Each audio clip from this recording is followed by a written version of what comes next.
La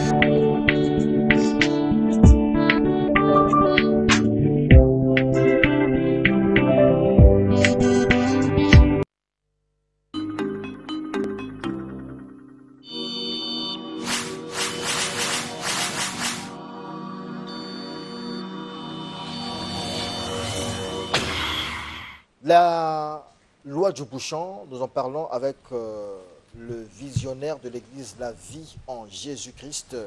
Et vous le savez très bien, c'est le pasteur Ange. Bienvenue à Luna, l'homme à l'épée, ou à l'évangile à double tranchant. L'homme qui n'a peur de rien, l'homme qui attaque les Ngunza, qui attaque les musulmans, qui attaque tout le monde. Il compte sur qui ou sur quoi, on ne sait pas. Bonjour, il est déjà là. Bonjour, pasteur Ange, bienvenue à Luna. Bonjour, monsieur le journaliste. Vous exagérez dans vos commentaires.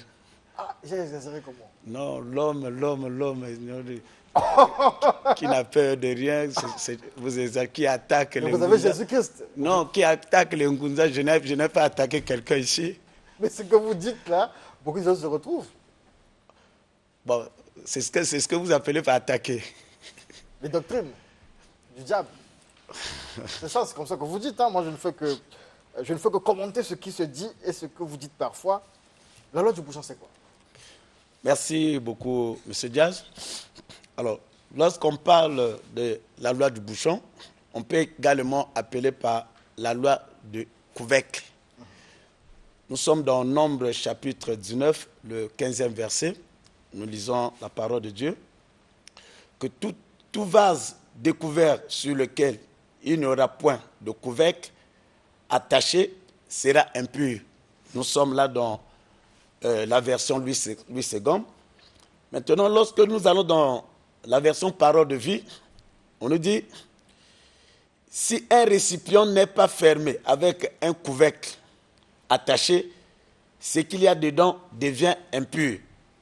Donc, dans la Bible, le vase ou le récipient peut symboliser le serviteur ou servante de Dieu qui doit être rempli de la parole et de l'esprit afin d'être efficacement approuvé et utilisé par Jésus-Christ qui est son maître. Alors, j'aimerais d'abord poser quelques jalons. Lorsque nous parlons d'une loi, c'est une règle, c'est une obligation écrite, prescrite, auxquelles les hommes se doivent se conformer. Et lorsqu'on parle d'un couvercle, c'est une pièce fixée ou non à un récipient et qui s'adapte à son ouverture pour le fermer. Alors, n'oubliez pas que lorsqu'on parle de la loi, elle est fixe. Et c'est l'homme qui est appelé à se plier devant la loi. C'est l'homme qui est appelé à se conformer devant la loi. Lorsqu'on ne se conforme pas devant la loi, on vit les conséquences qui sont tellement graves. Genèse chapitre 8, verset 22, par exemple, nous parle de la loi de la semaille et de la moisson. Donc c'est une loi où si nous voulons être bénis et si nous voulons être élevés, l'homme récoltera ce qu'il aura sémé. Donc, on peut gêner ou pas, mais tu vas récolter ce que tu as sémé. Donc, c'est une loi où personne ne peut contourner. Et ça concerne que ce soit dans le monde de lumière, que ce soit dans le monde des ténèbres. Alors, bien aimés, nous avons deux types de couvercles, puisque nous sommes en train de parler de la loi du bouchon, qui peut être encore appelée la loi du couvercle. Donc, nous avons deux types de couvercles. Il y a le couvercle d'une marmite et il y a le couvercle d'une bouteille appelée le bouchon ou le cabuchon. Maintenant, quel est le rôle d'un couvercle? Quel est le rôle d'un bouchon? Quel est le rôle d'un cabuchon? Le couvercle d'une marmite, par exemple, réduit le temps de chauffage. Donc, une marmite couverte chauffe 4 fois plus vite par rapport à une marmite qui n'est pas couverte. Et Une marmite qui est couverte maintient le chauffage de son contenu. C'est-à-dire la nourriture va garder son état où on avait préparé. Et le couvercle ou le bouchon protège le contenu de la bouteille. Donc, la valorisation, le contenu de la bouteille dépend du bouchon. Lorsque le bouchon est enlevé, alors le jus, la bière ne mettra jamais du temps. Donc, que représente le bouchon? Que représente le couvercle? Ok, merci beaucoup.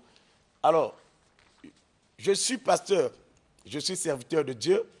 Le Seigneur est pour moi un bouchon ou un couvercle, parce que mon ministère dépend de ma relation avec lui.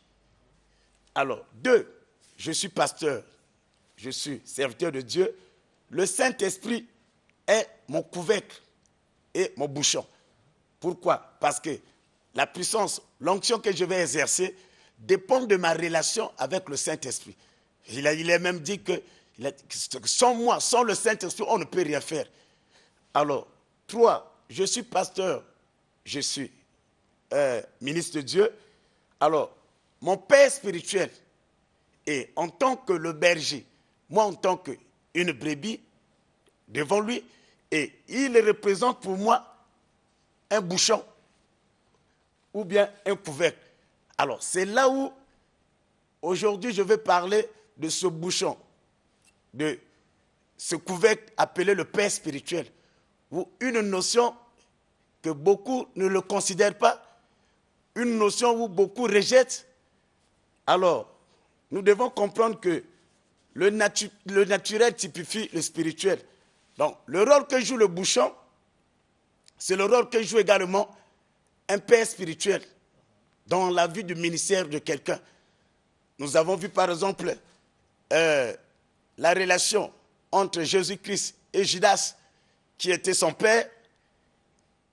Judas qui a trahi son père spirituel. Qu'est-ce qui s'est déroulé? Il a fini sa vie négativement. Nous voyons ce qui s'est passé entre Élie et Élisée. Élisée qui était comme un père spirituel. Élie qui était un père spirituel pour Élisée, cette relation avait mal terminé. Et la Bible nous dit que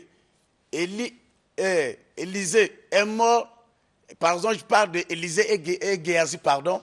Élisée et Géasi. Donc, Géasi, Élisée qui était le père spirituel de Géasi, mais Géasi qui n'a pas eu une bonne relation avec son père spirituel, Élisée qui va décider, mais sans avoir laissé son héritage à un fils. Il faut forcément respecter le père spirituel. Oui, juste... Même si il est borgne, même s'il est aveuglé, même s'il est dans des mauvaises pratiques, le respect là, il ne faut pas le changer. Bon, Monsieur Diaz, la Bible nous demande pour nos pères spirituels, par exemple, nos pasteurs, les pères en général, de supporter même ceux qui ont un caractère difficile. Donc, quelqu'un peut avoir, en tant que pasteur, il a un caractère donné. Mais la Bible nous demande de supporter, parce que dans la vie, rien ne tombe au hasard. Nous devons supporter avant d'accéder à quelque chose. Il faut payer le prix. Il n'y a rien de gratuité. Avec Dieu, il n'y a rien de gratuité. Lorsque vous voyez que quelque chose, il y a eu une gratuité, sachez-le que ça provient de l'autre monde. Je reprends ma question. Oui. Même si le père spirituel, vous vous rendez compte au fil du temps, parce que les chansons, même les chrétiens les chantent, après, donc, il peut commencer avec un appel, il reçoit son appel, mais après, il est dans de mauvaises pratiques. Ok. À ce moment-là, nous supportons seulement. D'accord. Conséquent, on prie. On continue à rester avec lui en dessus. Non. Seulement. Écoute, on prie pour lui. On prie pour lui et on intercède pour lui. Il a aussi un père spirituel. Et moi, en tant qu'enfant, en tant que fils, je vais voir son père. D'abord, en tant que... Nous allons le soutenir, le prier pour sa délivrance. Et que si ça persiste, et on va voir également son père. Maintenant, s'il n'y a pas de changement, en ce net moment, et ça n'engage que moi, en ce net moment, et on prie le Saint-Esprit. Le Seigneur... Est-ce que Jésus avait un père spirituel? Oui, Monsieur Diaz. le Père spirituel de Jésus, quand il parle dans notre prière, quand il nous enseigne la prière de notre Père, il dit, quand vous priez, dites que notre Père qui est aux cieux. Donc, quand il présente son Père, vous comprenez? Et le Père spirituel de Moïse, c'était qui? Le Père spirituel de Moïse. Moïse, quand Dieu l'a appelé, et celui qui l'a appelé là, il a fait marche avec lui. Il lui a, Qui l'appelait? le Dieu de la Bible. Ah, mais pourquoi ceux d'aujourd'hui, lorsque les dieux de la Bible les appellent, ils doivent avoir un père spirituel terrestre? Bien, monsieur Diaz, écoutez, Dieu, quand on parle du Père céleste, le Père céleste a ses représentants. Il a ses représentants et parmi ses représentants, ce sont ses serviteurs. Vous voyez comme Dieu qui va appeler l'apôtre Paul. Et quand il appelle, il lui fait voir, il l'envoie auprès d'un homme qui joue pour lui le rôle d'un père spirituel, qui joue pour lui le rôle d'un mentor. Et nous voulons parler bien d'Ananias. Vous savez que les choses de Dieu sont compliquées. Cette notion du bouchon, c'est cette notion de mentorship, la notion du père, même dans le domaine politique. Toi qui es un jeune politicien, tu dois voir qu'il y a quelqu'un qui a fait la politique avant toi. Il y a quelqu'un qui est outillé avant toi. Et tu ne peux pas emprunter ce chemin. Sache-le que ce que tu fais, il y a quelqu'un que Dieu avait appelé et qui a fait ça avant toi. Donc, d'où c'est tout à fait normal que tu es appelé à recevoir de lui une formation, à recevoir de lui, les mots très importants parce qu'il a son expérience. Et d'où beaucoup qui écartent ça, c'est beaucoup de gens qui échouent. Et donc, d'où le Dieu de la Bible que nous servons, et nous le dit que nous sommes dans, par exemple, Proverbe chapitre 1, verset 1 à 3, Proverbe 3, 11, Proverbe 3, 1, le Père spirituel nous fait bénéficier de 3 choses, parmi lesquelles l'instruction, et parmi lesquelles la correction, parmi lesquelles l'évaluation. Mais lorsque tu n'as pas quelqu'un, un père, un mentor, tu vas te sentir libéré, libre, et tu commettras des dégâts parce qu'il n'y a pas quelqu'un qui peut te dire arrête. D'accord. Pasteur, nous sommes à la fin de cet entretien, mais dites-moi, pour ceux qui ne respectent pas la loi du bouchon ou du couvercle, en 1 minute, dites-nous, c'est quoi la conséquence? Ok. Ceux qui ne respectent pas la loi du bouchon, et je vais parler de la notion du père spirituel, par exemple, dont nous sommes appelés. Alors, 1, vous allez vous égarer. Donc, ça va vous pousser à l'égarement total. Et 3, vous serez, vous n'allez pas atteindre à vos objectifs. Parce que les combats qui peuvent vous affranchir en tant que fils, vous n'allez pas rester devant. Vous avez besoin d'une couverture spirituelle. Malgré que Dieu, parce que la Bible dit par exemple pour un berger, il est le gardien des âmes, des brebis. Donc il y a de ces choses que seul on ne peut pas supporter. Et le Père spirituel qui représente, qui est pour vous comme le parapluie, alors vous êtes exposé à beaucoup des intempéries. Alors votre chemin, vous n'allez pas atteindre à vos objectifs. Le Père spirituel, c'est un peu notre Dieu, quoi. Parler de Dieu, mais il est le représentant de Dieu. Donc c'est notre Dieu, quoi. Pardon? C'est notre Dieu. Un autre Dieu. C'est notre Dieu, en fait, le Père spirituel. C'est notre... Quand on a un Père spirituel, c'est notre Dieu. Oui, il est votre guide. Si mon Père spirituel, c'est le pasteur Aluna, donc c'est lui mon Dieu ici. Bon, Dieu a assez représenté, il n'y a pas de problème, ce n'est pas un péché. Voilà, oui, okay. Mais ne vous gênez pas de le dire. Non, mais pourquoi tu... Dieu a ses représentants. Lorsqu'on parle du représentant, de notre ambassadeur au Gabon, il représente valablement le chef de l'État. Ah non. Oui, mais il ne peut pas tout faire. Non, on connivence avec le chef de l'État, bien sûr. Okay, voilà. D'accord. Il engage le Congo. Ça, c'est le physique, la chair, mais le spirituel, c'est assez compliqué aussi. Le naturel typifie le spirituel. On a parlé de bouchon. Je retiens cette phrase-là, je vous la retournerai un jour dans cette que le naturel typifie le spirituel. Oui. Je vous redonnerai cette phrase ici. Là. Merci beaucoup, pasteur Anchaluna de l'église d'Agence de Jésus-Christ, pour vous nous rappeler toujours la situation de l'église coordonnée. Merci. Avant de rappeler, je veux bien saluer les bien-aimés.